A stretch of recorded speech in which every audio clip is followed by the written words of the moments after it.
The wells of the Spirit. Hallelujah. The streams of life. Yes, Lord. Imithombo ephilileyo. Yeah. Iyampopoza kuwena phakathi. Kuyasuka abantu entshona. Befuna wena benqanile. Kuyadubula izinto ezinkulu phezu kwempilo yakho. Your life will never be the same again. Izinto ebezivala impilo yakho namhlanje ziyaphambili. Heaven is a liar. Usathana likhona. Amandla futhi Jesu. Aphakathi kwenu. Umlilo lenyayo. Umlilo lenyayo. Umlilo ngamandla.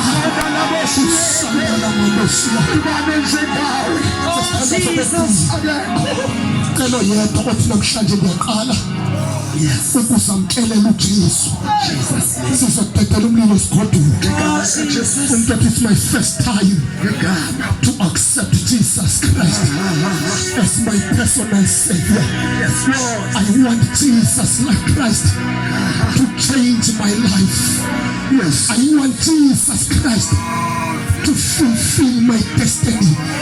Tell loyo mntu yena khawuleza ngaphambili othi namhlanje ndiyamamkela uYesu. Cela khawuleza esitulweni khawuleza baleke ase apha phambi komfuna ukuthandaza naye. Umntu othi mina namhlanje ngidecide ukuphuma esonweni sangedeva ngoJesu Kristu oxolela izono zabantu. Kodwa namhlanje ngithatha isigqibo ufuna ukumamkela uJesu. Cela usuke esitulweni sakho ngokukhawuleza ugijima uzela ngaphambili. Siyathandaza siyagoduka. Khawuleza suka esitulweni sakho. Khawuleza suka esitulweni sakho. Wena uthi ngidinga uYesu ayitshintsha completely impilo yakho. Wena onke wasindiswa walimala wabetheka endleleni aphela amandla. Cela ukhawuleza usuke esitulweni sakho uze ngaphambili. Ufuna ukuthandazela. Kunamandla okuthinta kwempilo yakho namhlanje. Ubukhona wonke wasindiswa kodwa ubethekile endleleni. Cela usuke esitulweni uzela ngaphambili. I want to pray with you. God bless you for your life will never be the same again. Impilo yakho futhi yathinta namhlanje. The radical change esawuthinta impilo yakho namhlanje. Ukhona inkazimulo kaThixo eyawuthinta izinto ebezikwashula. Bantu wesibili madoda othi mina ngifuna uYesu athinta impilo yami namhlanje. Ngidinga uJesu ayiqale phansi impilo yami izinto angifuna uxoka ndilimele abantu abayibona into endilimazileyo. Kodwa namhlanje Yesu ndenza isigqibo ngifuna ukuyithinta impilo yami.